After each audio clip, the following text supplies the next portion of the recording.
Hello, everyone. It's your friend Moonhorse here to read you a story.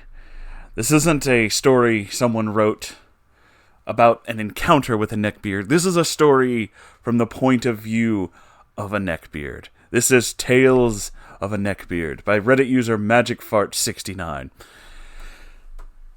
Back in my high school days, I had a crush on this girl named Stacy. Stacy had big juicy tits and a nice fat ass that wouldn't quit, with long blonde hair and blue eyes, and a face that you'd want to give a money shot. Classy. She was basically jerk-off fuel, enough for me to beat my dick like it owed me money. There was only one thing standing in my way from getting her to be my beloved waifu, her boyfriend, Chad. Chad was the all-American football player type. He was tall, extremely attractive, enough to make every slut wet in the entire country, had a strong, sharp jaw, about 220 pounds of pure muscle, blonde hair and blue eyes. I spent time always being angry about my bitch mommy denying me tendies and removing my piss jugs from my room. Chad being in my way was just adding fuel to the fire. A step away from unleashing the caged animal inside me, I was not a force to be reckoned with. I knew Stacy spent her days getting pumped and blown out by Chad's thundercock and treating her like shit.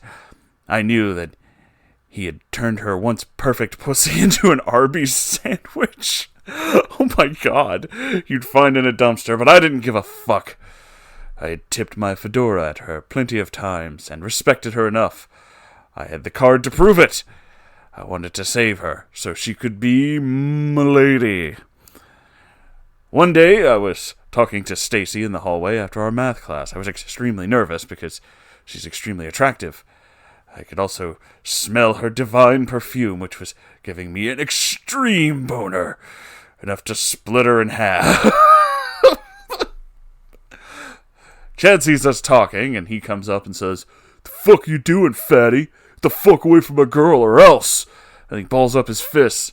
I went in my defensive mode and pulled my katana out of my ass and whispered in a menacing tone, "Oh, your puny fist against my fine blade, which has been around for thousands of years and slain many. Care to fancy the odds?" This is fucking great. He ended up beating the fuck out of me and slamming me into a locker, leaving a grease stain imprint of my face. At this point, I was enraged and I'd had enough. I knew I was a nice guy, and I had to prove it. One day, I followed Stacy home and figured out where she lived. I waited for the perfect time to strike.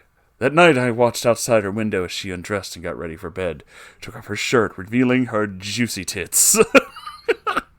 I instantly got the raging hard-on that could break down the gates of hell.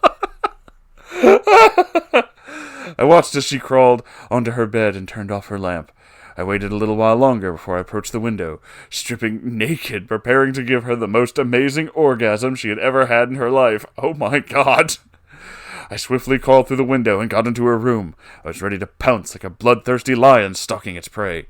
Suddenly she turns on the light and lets out a blood-curdling scream, staring at me in horror. "The fuck are you doing in here? Get the fuck out of my house!" she screamed. I was confused.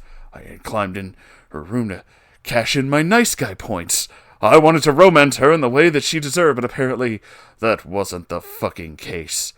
Next thing I know, her fucking parents burst into the room, also staring in horror. They're yelling at me, telling me to leave, but I was having none of it. I wasn't leaving until I got what I wanted.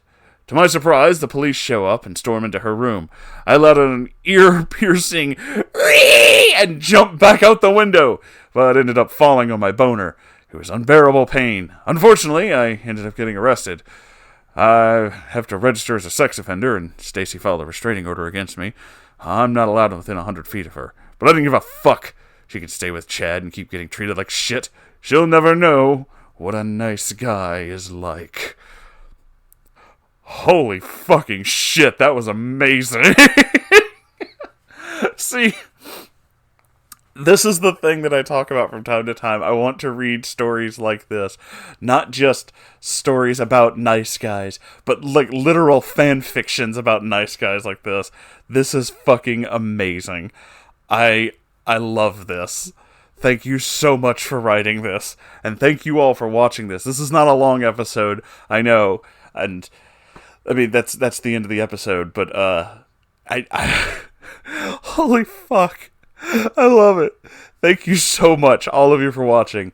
If you enjoyed this, the YouTube thing, whatever, but also like there's something I was supposed to do. Oh right. If you want to send me stuff, stories like this and others, or just pictures or anything, send it to my my subreddit at r/Moonhorse Stories. I read everything that gets posted there. If you want to support this show, I have a Patreon you can donate to, and now there's a merchandise store, shirts and all that kind of stuff. All that should be in the link in the the about section, whatever the hell it's called now, below. Thanks so much for watching, guys. Sorry this episode isn't longer, but wow. Just fucking wow. Goodbye.